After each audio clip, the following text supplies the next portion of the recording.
Hello everyone. तो आज की वीडियो में जो है हम ब्रिटिश लिटरेचर जो है शुरू करने जा रहे हैं और ये पूरे ब्रिटिश लिटरेचर की सीरीज़ है और हम कोशिश करेंगे कि जो भी ब्रिटिश लिटरेचर का जितना कुछ है उसको मतलब थोड़ा थोड़ा ऐसे ही जो है डिस्कस कर लें। ठीक है, तो आज की वीडियो में हम करेंगे एंग्लो सैक्सन एज, जिसको हम जो है ओल्ड इंग्लिश पीरियड भी जो है हम बोलते हैं। तो इस वीडियो में हम जानेंगे कि जो जिसको अभी हम ब्रिटेन कहते, पहले ब्रिटेन कहते थे, उसका नाम इंग्लैंड कैसे पड़ा, ब्रिटेन के कौन ओरिजिन हैबिटेंट्स थे, फिर किस किस ने आके ब्रिटेन पर रूल किया और कैसे कैसे ये सब चला, ओल्ड इंग्लिश लैंग्वेज कैसे डिस्कवर हुई, एंगल सेक्शन जो है एंग्लो सेक्शन एज, उसमें कौन कौन से वर्क्स जो हैं लिखे गए। तो इस वीडियो में हम यही सब जो है पढ़ेंगे। ठीक है, तो चलो शुरू करते हैं। जैसे कि यहाँ पर है कि 55 BC से पहले जो भी लोग रहते थे ब्रिटेन में, वो वहाँ के ओरिजिनल हैबिटेंट्स थे। हैबिटेंट्स मतलब होता है ऐसे लोग जो कि वहीं पे जो है रहते हैं। अब इसमें कौन कौन थे, ब्राइटन्स एंड गिल्स, तो ये दो कम्युनिटी के लोग जो है वहाँ पर रहते थे। ठीक है, लेकिन फिर क्या हो गया कि जैसे कि 55 BC इसी टाइम में जो है रोमन लोग वहाँ पे आ गए, रोम के लोग, और वो लोग आके वहाँ पर जो है बस गए। और फिर उसके बाद उन लोगों ने इन दोनों को क्या कर लिया, इन दोनों कम्युनिटी को बना लिया, स्लेव बना लिया। और यहाँ पर जो इन रोमन्स ने मतलब बिल्डिंग्स भी बनाई और जो है मतलब ये सब बिल्डिंग्स बनाया, मिलिट्री को स्ट्रॉन्ग करा और ये खुद जो है यहाँ पर रहने लग गए। कब तक रहे, ये 400 AD तक रहे। फिर रोमन्स की खुद की कंट्री पे जो है विसिगोट, जो कि एक जर्मेनिक ट्राइब थी, इन्होंने जो है अटैक कर दिया। अब जब अटैक कर दिया तो अपना देश किसको प्यारा नहीं होता, तो ये चले गए अपने देश को प्रोटेक्ट करने। अब जब ये प्रोटेक्ट करने चले गए तो उस टाइम ब्रिटेन पे खुद पे होते थे अटैक होते थे ब्रिटेन पे। किसके अटैक होते थे, स्कॉट्स के और पिक्ट्स के। तो स्कॉट्स और पिक्ट्स के जो है ब्रिटेन पे अटैक होते रहते थे। और तो फिर जो है रोमन ने बोला कि हम तो तुम्हें नहीं बचा पाएंगे, अगर तुम्हें अपने को बचाना है तो तुम क्या करो, अपनी हेल्प करने के लिए किसी को बुला लो, क्योंकि हमसे तो हेल्प हो नहीं पाएगी, हमारी कंट्री पे वैसे ही विसिगोट्स का अटैक हो गया। तो फिर ब्रिटेन लोगों ने मतलब जो ऐसे जैसे कि ब्राइटन्स है, हाँ, तो ये ब्राइटन्स जो हैं वो गए जर्मन्स और वहाँ पे जो है जर्मनी में गए और ये जो है एंजल सेक्शन जूट, ये 3 ट्राइब को बुला के लाए और ये तीनों ही जो है जर्मेनिक ट्राइब्स थी। तो कई बार पेपर में आता है कि बताओ एंजल सेक्शन और जूट ये कौन सी ट्राइब थी, तो ये जर्मेनिक ट्राइब थी। तो 407 AD में ये तीनों ही ट्राइब गई और ये जो है जर्मेनिक ट्राइब, ये तीनों ट्राइब की लेके आए ब्रिटेन। तो उनको लेके आए कि तो वो जो है इनको हेल्प करे स्कॉट्स और पिक्ट्स के जो है अटैक से लड़ने के लिए। तो ये लोग यहाँ पर आए, इन लोगों ने हेल्प करा और फिर उसके बाद जो जूल्स थे वो तो चले गए, लेकिन जो एंजल एंड सेक्शन थे वो जो है यहीं पर रह गए। क्यों रह गए, उसका रीज़न ये है कि इंग्लैंड की जो लैंड थी वो बहुत ज़्यादा फर्टाइल थी, प्लस इनको फ्री का रिसोर्सेज मिल रहा है वहाँ से। तो अपने जो है बेनिफिट्स के लिए ये दोनों कम्युनिटी जो है यहाँ पर रह गए और जूल्स जो है यहाँ से चले गए। क्योंकि जूल्स चले गए, बस रहे कौन, एंजल एंड सेक्शन। तो यही काम मतलब रीजन है जिसके कारण हम इस पीरियड को क्या बोलते थे, एंग्लो सेक्शन एज बोल देते हैं। अब यहाँ पर जो है 5 हेप्टार्की यानी कि किंगडम बने, जैसे कि नॉर्थम्ब्रिया, मर्शिया, कैंट, वेक्सेस, ईस्ट एंजिलिया। तो ये 5 जो है हेप्टार्की बनी। इसमें से वेक्सेस बहुत ज़्यादा इंपॉर्टेंट है। इंपॉर्टेंट इसलिए है क्योंकि वहीं यहीं के किंग थे अल्फ्रेड द ग्रेट, जिनको हम क्या बोलते हैं, फादर ऑफ इंग्लिश प्रोज जो है हम इसको बोलते हैं। तो वो यहीं के थे। उन्होंने लोगों को इन्फ्लुएंस किया कि भाई तुम जो है इंग्लिश में भी वर्क लिखो। इन्होंने खुद भी जो है बहुत सारे वर्क को ओल्ड इंग्लिश में जो है लिखा। ठीक है तो ये सब जो हुआ।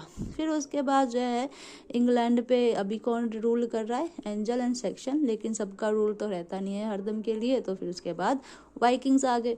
वाइकिंग्स ने अटैक किया। Vikings were like so brutal people, मतलब लोगों को यूँ मार देते थे, लोगों के जो ऑर्गन्स है उसको बॉडी से बाहर निकाल देना, उस पर नमक छिड़क देना, मतलब बहुत ब्रूटल लोग।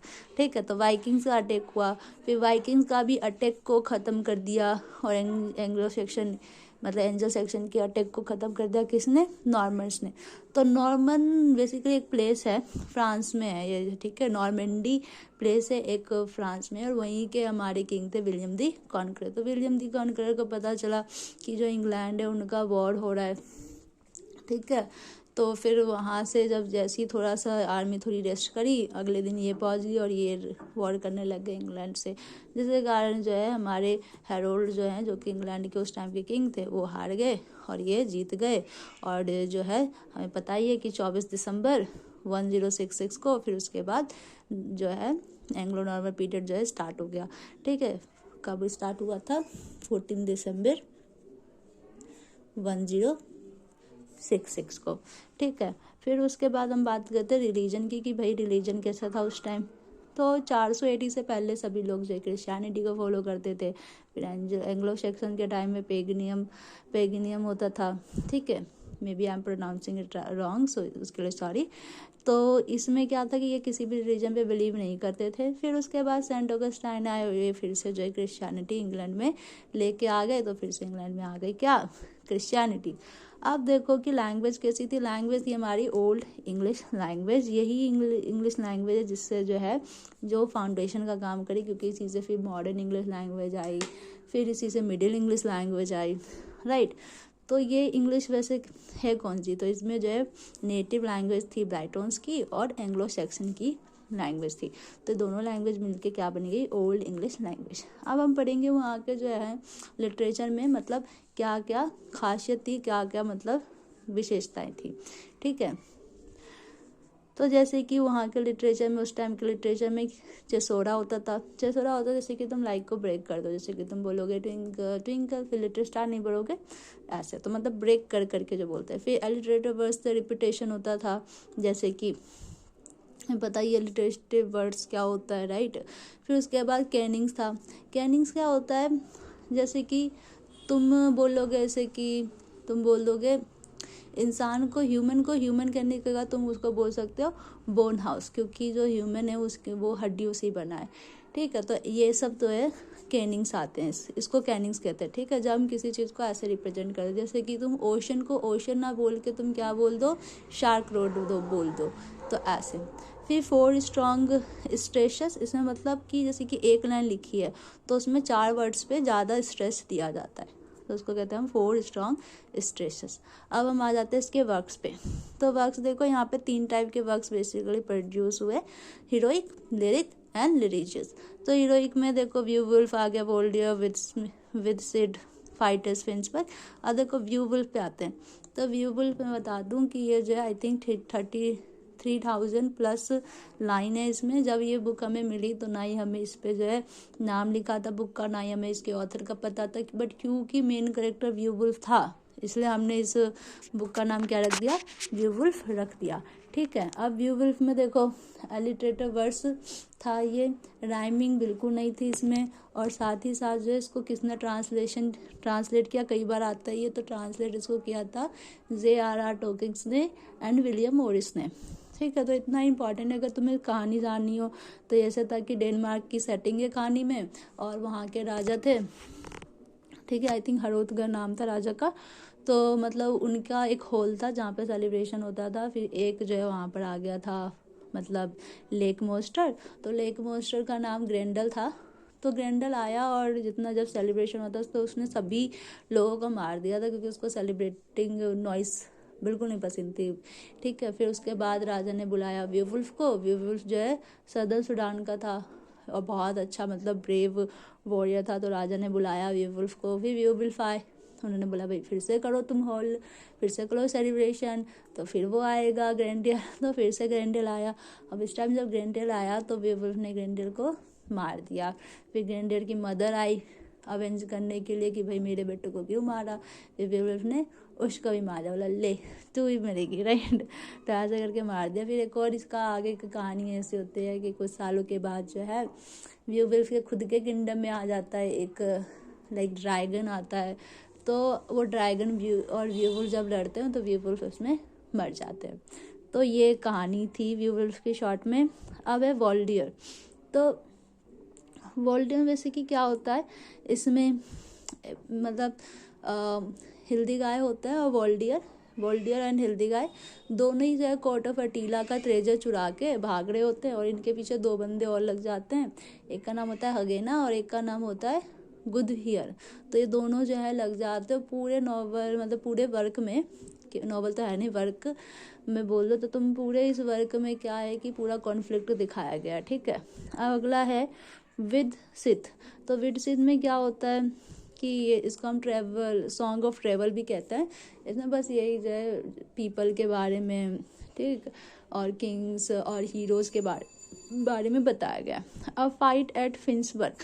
फाइट एट फिंसबर्ग में जो है एक हनीफ जो है 60 रिटायर्स के साथ 3 अटैकर से अपने आप को डिफेंड कर रहा है, यही जो है इसमें बताया गया है। तो ये तो मैंने सारे बता दिए तुमको शॉर्ट में। अब हम आते हैं लिरिक पे। तो लिरिक में पहला है वंडरर। तो वंडरर में क्या होता है, इसमें एक ओल्ड मैन होता है जो अपने यूथ टाइम में जो है उस पर अटैक होता है। तो फिर वो बताता है कि कैसे वो अपने फैमिली को, फ्रेंड्स को उस अटैक में खो दिया। और वो ये भी बताता है कि we should not fight for solving any issue rather than we should sit and talk. मतलब अच्छे से जो है उस इशू को सॉल्व करो, ऐसा फाइट वाइट नहीं करनी चाहिए। फिर आता है हमारा सी फेरर।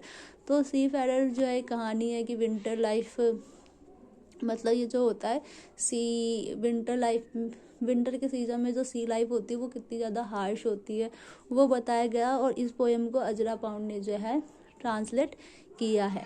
अब आता है हमारा डियोर्स लिमिट। तो डियोर जो है वो मतलब एक सिंगर होते हैं, उसके जो होते हैं गॉड वो उससे रूठ जाते हैं। तो उसको लगता है कि भाई कितना ही मेरे साथ बुरा हो रहा है। फिर वो बाद में दूसरों के दुख को देखता है, फिर उसको लगता है इनके आगे तो मेरा दुख कुछ है ही नहीं।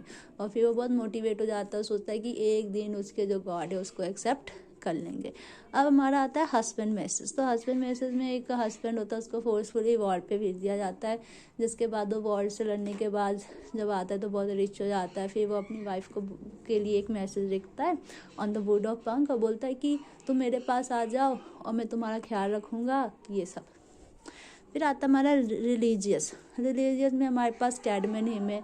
हमें पता है ये जो कैडमन हिम है, मतलब जो कैडमन थे उसको हम एंग्लो सेक्शन वो भी कहते हैं, एंग्लो सेक्शन मिल्टन, या एंग्लो सेक्शन मिल्टन कहते हैं उसको, क्योंकि उसके जो भी वर्क्स थे वो जो उसने गॉड को जो है करे थे, डिनोट किए थे, गॉड्स को मतलब दिया था, ठीक है। तो इसलिए उसको हम एंग्लो सेक्शन मिल्टन कहते हैं।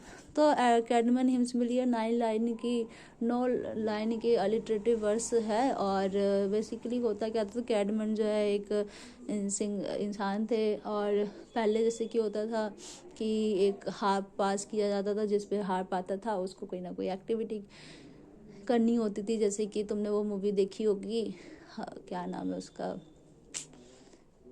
जैसे कि हमारे इंडिया में होता है ना, हाँ, वो क्वेश्चन गेम होता है, तो जिसपे क्वेश्चन आता है उसको कोई ना कोई एक्टिविटी करनी होती है। हम आपके हैं कौन, या हम आपके हैं कौन मूवी का नाम है।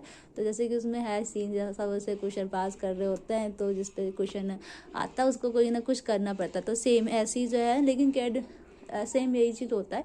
तो कैडमन को कोई जो है नहीं दे रहा होता है हार्प, और क्योंकि वो अच्छे से बोल नहीं पाता, अच्छे से गा नहीं पाता, तो इसलिए जो है कैडमन निकल भी जाते थे पहले ही, उनको हाफ दिन से पहले, क्योंकि उनको पता था कोई नहीं देगा। फिर बाद में एक बार कैडमन को ड्रीम आता है भगवान का, मतलब गॉड का। उस ड्रीम में गॉड उनको बोलते कि तू मेरे क्रिएशन से समथिंग कुछ लिख। तो वो फिर नेक्स्ट डे से बहुत अच्छा गाने लगता है, बहुत अच्छे अच्छे पोम जो है ये लिखते हैं।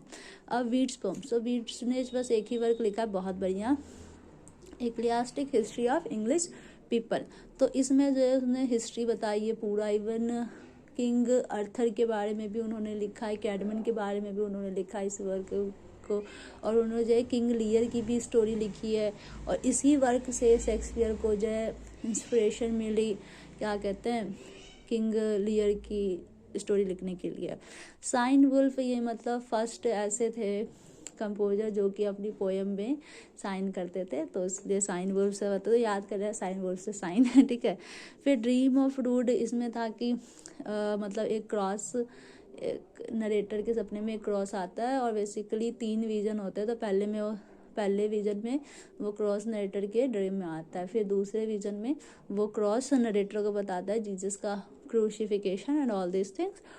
फिर तीसरे विजन में जो नरेटर होता है वो खुद बोलता है कि काश पे क्रॉस से फिर से मिल पाता और उससे और बात कर पाता, ठीक है। तो ये होता है। अब हम आगे प्रोज पे। तो प्रोज जो है इस पीरियड में इतना डेवलप हुआ ही नहीं, ज़्यादातर जो है पोइट्री हमारी डेवलप हुई। तो प्रोज में बस यही है कि अल्फ्रेड द ग्रेट ने जो है प्रोज ज़्यादातर लिखे। उन्होंने जो है बहुत सारे वर्क को ओल्ड इंग्लिश लैंग्वेज में ट्रांसलेट भी किया और उन्होंने एंग्लो सेक्शन क्रॉनिकल्स की जो है शुरुआत भी करी। So that's it for the video. अगर आपको वीडियो अच्छी लगी हो और आप ऐसे और वीडियोस चाहते हैं देखना तो प्लीज़ कमेंट करो, और अगर कोई सजेशन है देने के लिए तो you can also do that. अगर किसी को स्क्रीनशॉट लेना है तो right, I think it's covering the whole thing, so yeah you can take the screenshot also and that's it. Thank you so much for watching the video and yeah, take care, bye bye, see you soon.